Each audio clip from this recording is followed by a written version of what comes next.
Principal, Monsieur le chef du deuxième groupe d'opposition. Hier, le gouvernement libéral a été rattrapé par sa méconnaissance profonde des enjeux qui touchent la population du Québec. Et malgré ça, le premier ministre prétend aujourd'hui, je le cite, qu'il a littéralement sauvé le Québec. Hier, les Québécois ont choisi de le sanctionner, malgré sa modestie.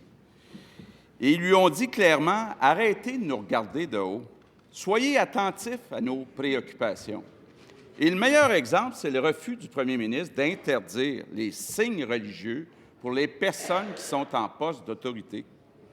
Jusqu'ici, il était fermé à toutes les suggestions.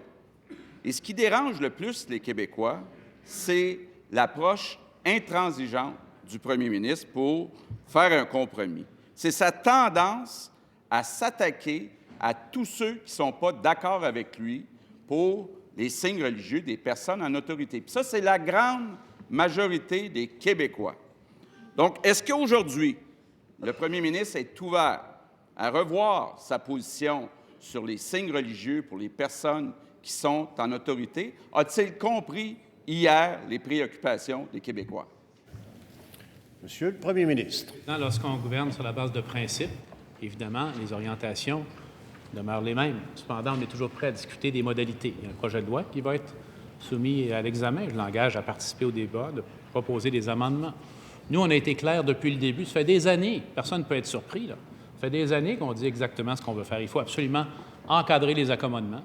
Et on a même ajouté le fait que la personne qui demande doit faire un effort proportionnel pour trouver une solution autre que l'accommodement.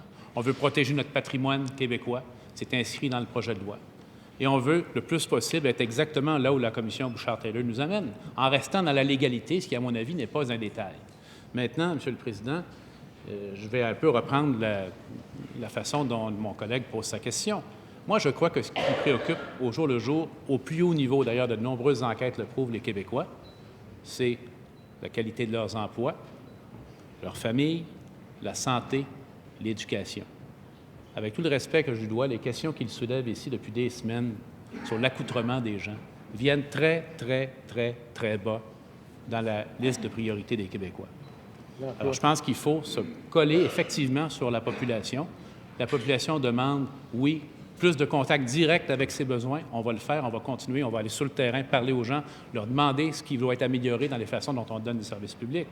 Mais on doit également, ici, parler de tous les sujets, mais parler de ce qui préoccupe le plus les Québécois. Là, ils posent une question sur le linge, encore une fois, alors que les gens veulent avant tout entendre parler de santé, d'éducation et d'emploi. Et c'est là qu'est la déconnexion, d'après moi, qui est claire. Alors, pourquoi fait-il ça? Pourquoi fait-il ce choix-là? C'est à lui d'y répondre. Première complémentaire, Monsieur le chef du deuxième groupe d'opposition. On vient d'avoir la démonstration de l'incohérence du premier ministre. Il vient de nous dire que ce n'est pas important. Pourquoi il a déposé le projet de loi 62 sur la neutralité religieuse? Pourquoi la grande majorité des Québécois sont contre son projet de loi? Et il nous parle du rapport Bouchard-Taylor. La question est claire. Est-il prêt à interdire les signes religieux pour les personnes qui sont en poste d'autorité? Oui ou non? Monsieur le premier ministre. Monsieur le Président, c'est dommage d'être obligé de répéter ça. Mais on va le dire encore une fois. Il y a au Québec pas 4, pas 6, pas 8, 0 personne en autorité qui porte des signes religieux auxquels il fait constamment allusion. Alors, ce qu'il fait, c'est d'utiliser une situation inexistante pour créer totalement artificiellement de la tension dans notre société et d'opposer les communautés les unes aux autres. Il le sait bien et je déplore cette façon de faire. Maintenant, son propre candidat, qui a d'ailleurs, félicitations, a été élu, M. Lefebvre, dans Tabasca. On le questionnait. Quelle résonance ont eu les messages lancés par notre collègue sur les questions identitaires? Bien, je dois vous dire honnêtement que la question identitaire chez nous, ce n'était pas un enjeu primordial. On a parlé bien d'autres choses. Oui, d'agriculture, de santé, d'éducation. C'est ça qui préoccupe les citoyens, M. le Président. Deuxième complémentaire, M. le chef du deuxième groupe d'opposition. Monsieur le Président, je m'excuse de contredire le premier ministre, mais ce qu'il vient de dire n'est pas exact. Il y a des juges actuellement qui portent des kippas. Il y a des enseignantes qui portent des hijabs. Ça, c'est la vérité, c'est la réalité. Les Québécois s'opposent à ça. Donc, je répète ma question. Là, quand va-t-il arrêter de regarder les Québécois de haut? Quand va-t-il écouter la grande majorité des Québécois interdire les signes religieux pour toutes les personnes en autorité, incluant les enseignants?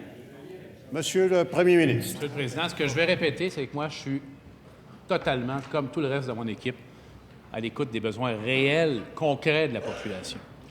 On a pris un engagement formel envers les Québécois et comme on remarque, Monsieur le Président, nous tenons nos engagements. Nous tenons nos engagements. Je pense que personne ne peut contredire cela. Notre engagement sur cette question qu'il mentionne est clair depuis le début. Je vais le répéter.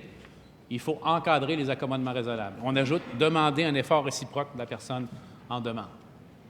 Il faut également recevoir et donner les services publics à visage découvert. On a toujours été très clair sur cette question et on va rester très clair sur cette question. Maintenant, nous, on ne croit pas, Monsieur le Président, qu'exclure les femmes de l'emploi est une bonne façon de les intégrer à notre société.